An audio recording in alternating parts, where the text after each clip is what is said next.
Hello, everyone, and welcome to another episode of the Wise Decision Maker Show, where we help you make the wisest and most profitable decisions.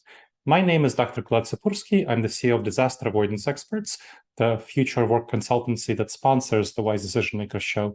And I'm here with Erin McDannald, the CEO of Environments, which focuses on addressing lightning, but she'll tell us the details. But before getting into the details of what she does, she has a really interesting story to tell us about transitioning to remote work and the metaverse. So the first question I want to ask you, Erin, is what made you decide to deploy the metaverse as a technique to address remote work challenges in your company?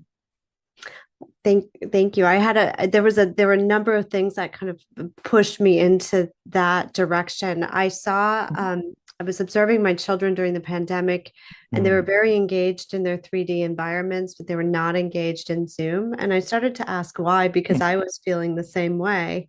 Mhm. And so I went into Roblox with them to see if I was engaged, and I became engaged in those environments too. And in return, I started thinking about the fact that I could not see my team and had a desire to restore the sight of being Mm. able to see them. That was the most sensory that I was desperate to have. It have the 2D environments did not Mhm. translate to me. So I started thinking about the metaverse as an option for our business. We also had a hard time selling digitally, and I needed to Mm. restore a way to sell digitally. So Okay, so that was about seeing and having many more senses engaged. That's what I'm hearing you talking that's about. that's correct. And Mhm. it's fascinating that you followed your kids into Roblox. So how did you decide to do that? You just decided that they were checking out Roblox. You decided to see what it would be like for you. Yeah, and I also noticed that the value they place on a digital interaction, a social digital interaction was Hmm. different than that of an older person. Mm. When there's somebody of a older generation thinks about a digital interaction, they almost devalue it as if it didn't have as much meaning because it happened digitally.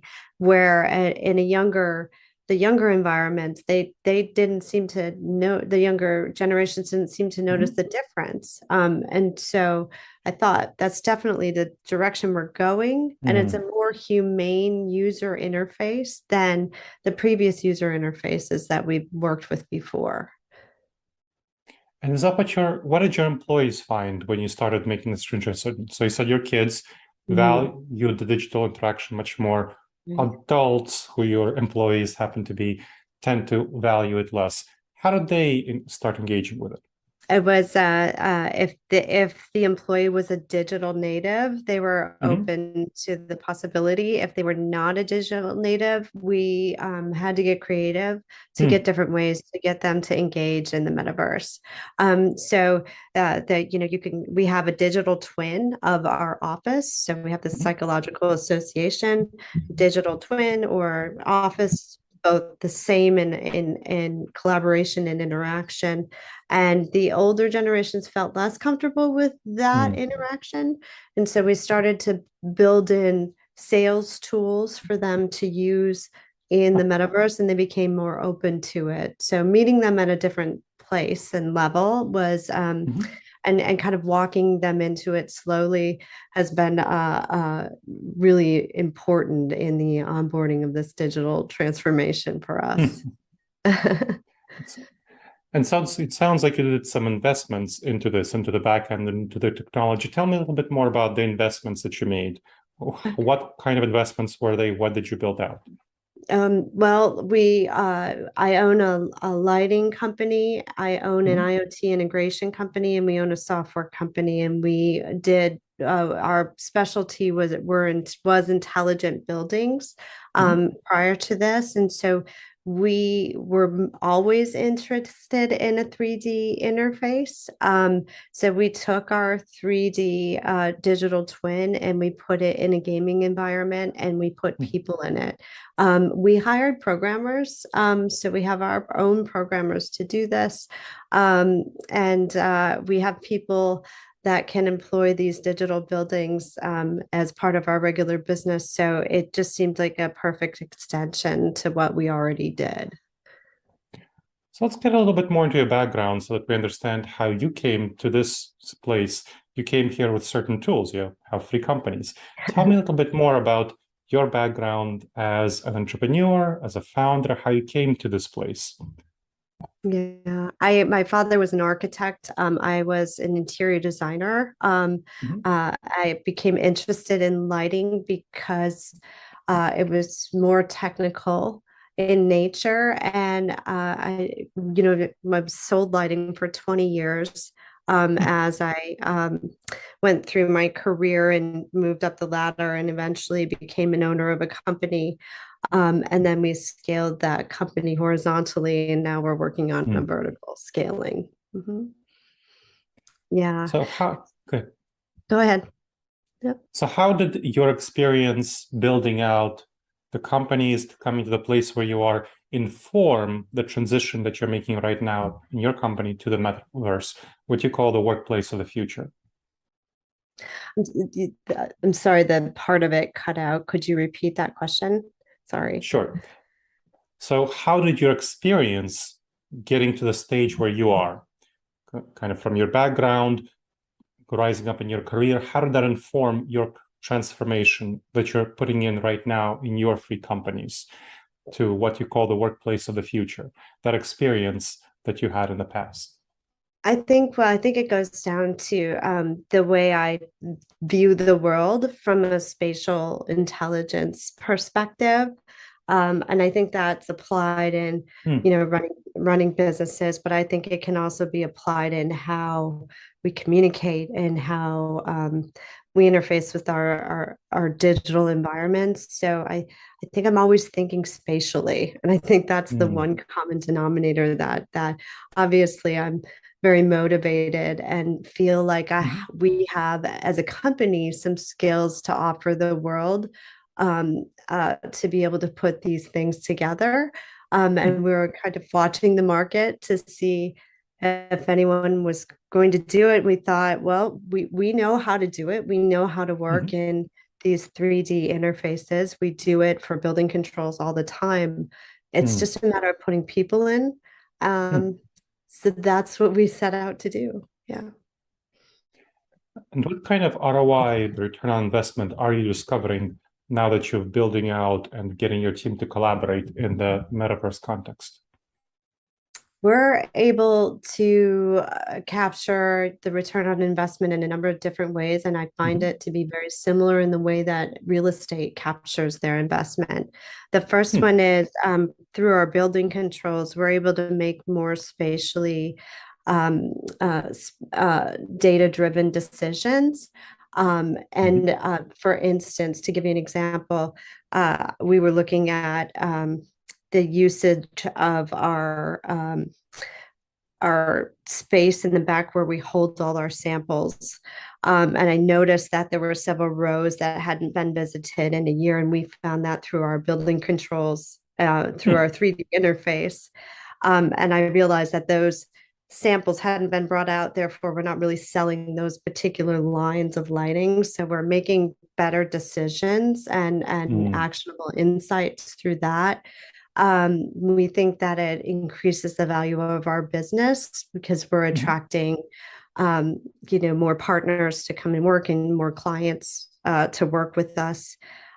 We see a big marketing advantage in it, in a sense that we can create experiences for our clients to be able to experience in our lighting business those lights. So we created a park and we have all of our outdoor lights in this park, and you can experience them and walk through this park Ah, with the that's cool. avatar and learn Mhm. about the lights and experience what it's like with the light on or with the sun Mhm. out or with the sun down. So that's been interesting. And even creating games within those parks so that you can kind of create more memory um, tagging when you're having these marketing experiences with their clients. And, the difference is all of a sudden you can hear the birds and your feet crunching underneath Hmm. when you walk, and those things add to the experience. And I think it's often overlooked.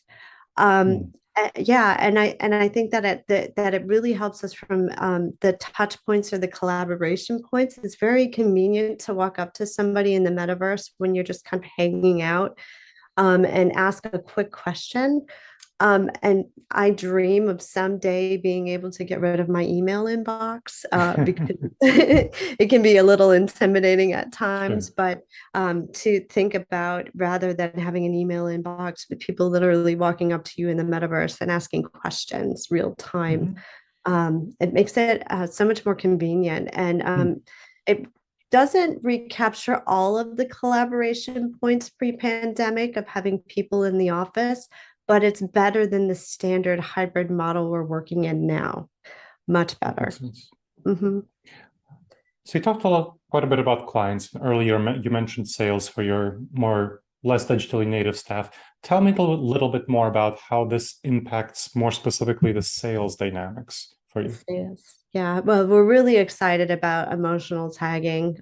So Mhm. this is, just being able to just give those experiences. We sell lights, and in my main Mhm. business are building controls, and to be able to have this experiential sales, we're up against a lot of other people in our marketplace that sell similar lights to us. So anything to get the client to help us to remember, or to help them to remember Mm. us when they're thinking about lights, is really important. So we're but it also plays into our building controls Mhm. portion of our business, because we've connected our building controls to that metaverse, and we're illustrating what's happening to those controls in the metaverse too. So there's a lot of connection. What's interesting about what happens when you put a digital twin into the metaverse is that um, every department on your P&L sheet wants a piece of the metaverse for one reason Mhm. or another, whether it's HR and sales and marketing. They all want customer service they want a customer service counter to be able to be available to their clients immediately, and then create a memorable experience at the same time. It's been um, it's been a great journey Hmm. to developing this with them. I'm on my team. Excellent. Mhm. How do you think it impacted your retention and recruitment? Well, I think I think it impacted it in a very positive way. We haven't Our turnover's been very low. It's 3%. Mm. Oh, Uh, that's great. so yeah, so we're excited about that. And I am also excited about the fact that I don't have any intention of not having a hybrid workplace.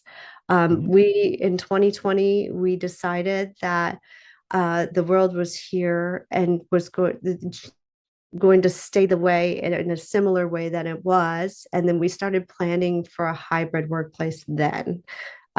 So this is sort of the culmination of what this has become. So Mhm. if We were really excited to be able to be home with our families and to integrate Mm. work in this different way in our lives. So we plan to stay that way. And I'm Mhm. happy to take all the employees and programmers that are forced to go back to the office and don't want to stay with their other employers. Yeah, I think it'll definitely give us competitive advantage. Yeah, that's what my clients are finding who I'm helping transition to the future of work with hybrid work, that giving flexibility, allowing some employees at least to work fully remotely, others who do well to work fully remotely, who do well to come in, a day a week or something like that. That definitely helps retention and recruitment. So that's definitely important. Mhm. But it's also important to figure out new systems and processes to collaborate effectively together. Tell me a little bit more. And my clients have been working on that, and I've been helping them out. I'm curious what you're doing with your innovative approach to the metaverse. How are you changing your systems and processes to account for this transition? Well, we're trying to create more rituals in our Mm. weeks. So I think ritual is a big part of a success in a remote hybrid workplace. So Mhm. coffee catch ups in the metaverse. I think the element of play and joy Mm. it's a really important part of this. And it was actually a surprise to me how much play and joy were part of the metaverse workplace. So we're now incorporating HR function into it in a sense that we can celebrate employees through the metaverse Mhm. and acknowledge the fact that they've had a certain number of years with the company, um, let people know, especially the newer people, that there are mentors available to them. Oh. And then we have set collaboration hours. And I don't imagine that to be a policy forever. But as we're all getting used to this new platform Mhm. and getting more comfortable with the new policies and procedures, we need to have set hours. So we have set collaboration hours between interdepartmentally within our company um, throughout the week.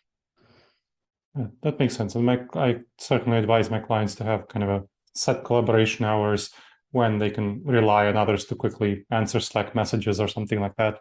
So, Mhm. talking about Slack messages, to what extent are you using other collaboration platforms besides the metaverse? And how are they integrating Well, if I you are think using? sure. We've integrated Teams, Microsoft Mhm. Teams into our metaverse.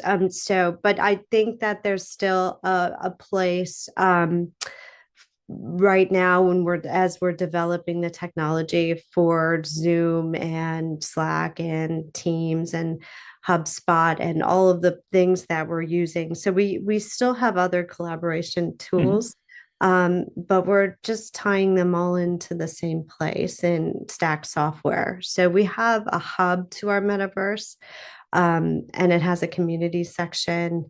It looks like an internal Facebook, if you will, in a Okay. sense. So we can post on it, but it also has a place for you to book desks in the physical Mhm. universe. And then tells you what the air quality is and the temperature and all of Hmm. the things are in the physical universe, showing that the physical universe is tidy, everything is well. And if you desire to collaborate in person, you Mhm. can find the days that the people you would like to collaborate with will be in the office Oh. and book your desk. So we've created this Stack software to kind of accommodate all Mhm. of these things and be a central core around the business. I felt during the pandemic with all the distributed um, collaboration systems, it confused people, and we needed to consolidate Mm. and have this central core to our digital environment.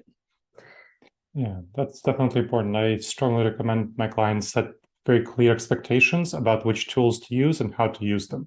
Because I Mhm. find also that there's etiquette challenges around, well, how quickly do you answer Slack messages? What about emails? What about, Microsoft Teams messages or Trello notifications? How do you establish an etiquette for the metaverse? What is your technique for doing that? What are the etiquettes for the metaverse in your company? We're still learning too. Mm. We've built in a lot of etiquette already. Hmm. Obviously, we use voice Hmm. to communicate. So through the metaverse, people can use messaging if they like or other versions, but we prefer to use voice. And as far as etiquette is concerned, it really is about anything that you would do in the physical universe, we've applied to the metaverse. So Okay. if HR would be upset in the physical universe, they would probably apply the same rules in the metaverse. Although we're still early on, and to be very honest with that, is the with the lawyers and human resources about what can and cannot be said in the metaverse. Mm. One of the things that was important to us is that although this is the central core of our software hub or digital hub in our environment, that the people, the avatars, do not Hmm. have any personally identifiable information. Okay. And that was pretty important to our lawyers that it be built that way, but it's Mhm. also really important to the employees that it's built that way, Hmm. so that your performance in the metaverse, A, is not being recorded, um, B, is not being analyzed in any way, and C, can't be held against you in another job. Hmm. Um, and I think that was a big concern. So we Okay. definitely have that disconnect between the personally identifiable information. What other concerns were raised? So besides this personally identifiable information that you didn't expect at first, or that you think it would be valuable for other folks to know about? I guess most people were concerned about being tracked. Hmm. But once we assured them that there was no personally identifiable information, there was a lot less hesitation Okay. to come in the metaverse. My business does things like heat mapping. This is pretty interesting, slightly off of our thing, but we can heat map people and should see where in the office they're communing in the physical universe. And we can do the same in the metaverse. You can heat map, so you can kind of find your Hmm. collaboration points within the office, and it's valuable information, both in the physical and metaverse situation. But it is something that, where we're tracking anonymously. So I don't know I what see. person is been in that spot. I just know a person has been in that spot. How do you find the metaverse impacts team bonding? I think that, well, first of all, the element of joy and play tend to lower boundaries. Hmm. And I think that in the past, especially during the pandemic, people came to video calls with a lot of boundaries. And so and not knowing really what to expect. And so there is that element that lowers those and sort of opens people up to more ideation. Hmm. I think it enhances creativity, because you're in this spatial environment. It allows for you to have more or be in tune with your spatial awareness. Hmm. Therefore, you're able to sort of build ideas better. Um, I found that for me, I can't apply that to all of the employees, but I can't imagine that I'm much different. So um, I found that that was really interesting. And the convenience of Hmm. being able to have access to your team members. Um, I never felt comfortable clicking on a Teams icon to call someone that I didn't normally call as a CEO of my company. It was only Hmm. because I didn't know if they were away picking up their kids. We have a very open workplace. We take care of our day, our personal along with our professional, as long as we're getting our work done. And so we have this open environment, and I couldn't tell if people were available or not. Sometimes the green light's on, sometimes the red light's on, but I can't see behind the button. Um, Sure. Having people physically, we're not physically, but virtually, you can virtually see them, a person, it Hmm. makes them much more accessible. Hmm. Yeah, I can imagine that. Mhm. Now, more broadly, how do you think this metaverse experimental transformation will impact your company's brand and how people see you? I think they'll see us as more technologically advanced and innovative Hmm. in a sense, because we're the first lighting and building controls company to go into the metaverse. So I think that definitely gives us advantage. It shows that we're invested in our company. So I think Hmm. just I, from the perspective of the people that are hiring us, they see that we're, curious intellectuals that are trying to make a difference in the world. This this thing was mostly inspired by my daughter, who has an autoimmune disease and is Hmm. can't reach the outside world because she has to be home due to her Hmm. physical condition. So, and it's really interesting. Her doctor who is he was a neurogastroenterologist, said that the children that he deals with, very much like her with dysautonomia, have really high IQs. Hmm. And I thought, what a shame that they couldn't reach the workplace. Because what an advantage to have people like this in our workplaces, this diversity, this different thought, this different Mhm. way of thinking. And so I was inspired to create this from that story. So That's a very powerful story. Thank you for sharing that. thank you. Are there any other last questions you wish to share? Anything I haven't asked you that you think our listeners would like to know?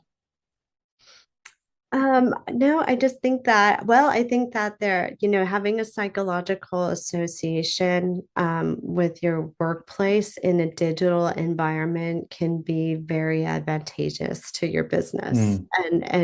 And it creates mission-driven employees and reminds them of the mission every day when they walk in those virtual doors. So it's not the utopia that is described in the movies. It's a fabulous 3D user interface that we should be looking at to replace our 2D interfaces. Excellent. Thank you, Erin. And can you tell us a little bit more about where folks can learn more about you online, any sites that you wish to give, any recommendations? Great. Our website is www.environments.tech. The name of our app is Elevated Environments, and please give us a call. And my name is Erin McDannald, and if you have any questions, feel free to reach out. Thank you. Thank you. Thank you very much, Erin. And thank you to the listeners and the viewers of this show. Again, this is the Wise Decision Maker Show. My name is Dr. Gleb Tsipursky, the CEO of Disaster Avoidance Experts, which is a future work consultancy that sponsors the show. Please leave a review on Apple iTunes or wherever else you discovered the show. Leave a comment on YouTube and make sure to subscribe to the show. That'll help other folks discover the show and help you make sure that you keep in touch with all the latest episodes. And I look forward to seeing you on the next episode of the Wise Decision Maker Show. In the meantime, the wisest, most profitable decisions to you, my friends.